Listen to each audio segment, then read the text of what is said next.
నమస్తే అండి. నా పేరు గౌరీశ్వరి. 1 ఇయర్ పరిపాలన గురించి చెప్పాలంటే నా భూతో నా భవిష్యత్తే. మొత్తం బాబు గారు ఇచ్చింది 6 సూపర్ 6 పథకాలైతే బాబు గారు నెరవేర్చింది ఈ సంవత్సరంలో 142 పథకాలు. వాటిలో మీకు అందరికీ తెలిసిందే పోలవరం ఆల్రెడీ 80% ఆంధ్రప్రదేశ్కి ఎంతో విలువైన పోలవరం 80% అయిపోయింది. అలాగే అమరావతి యుద్ధ ప్రాతిపదిక మీద తయారవుతున్నట్లు ఎక్కడికక్కడ డెవలప్మెంట్ జరుగుతుంది. అన్నిటికంటే ముఖ్యమైనది పెన్షన్ వచ్చిన నెల రోజుల్లోనే ప్రతి వారికి ఎంత బడ్డనైనా సరే గత ప్రభుత్వం 250 రూపాయలు పెంచి సంవత్సరానికి గొప్ప చెప్పుకుంది. కానీ బాబు గారు 4 సంవత్సరాలు 4000 పెంచి సంవత్సరానికి ప్రతి మనిషికి 48,000 ఇచ్చారు. అంతేకాకుండా వికలాంగులకి 3,000 ఇచ్చే పెన్షన్ దాన్ని 6,000 చేశారు.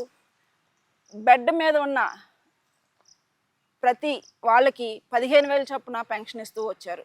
అలాగే ఫ్రీ ఇసుక లాస్ట్ గవర్నమెంట్లో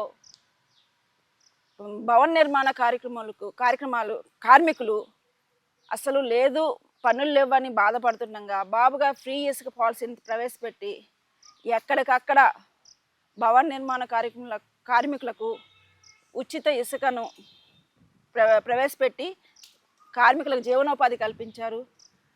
అదొకటే కాకుండా 2వ పథకం కింద మహిళలకు ప్రతి వాళ్ళకి సంవత్సరానికి 3 గ్యాస్ బండ్లు చొప్పున అవి ప్రవేశపెట్టారు.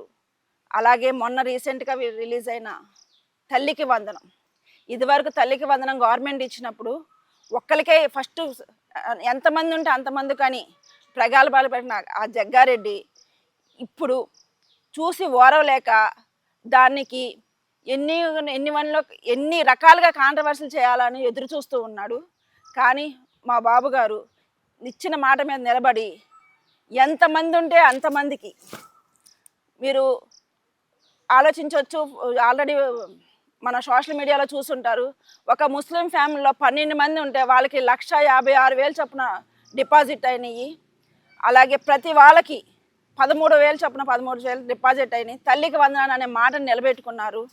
త్వరలో 18 సంవత్సరాల నుంచి 45 సంవత్సరాల లోపు మహిళలకు 1,500 చొప్పున మాట కూడా త్వరలో ఆగస్టులో కానీ సెప్టెంబర్లో కానీ అది కూడా నెరవేర్చుకుంటారు.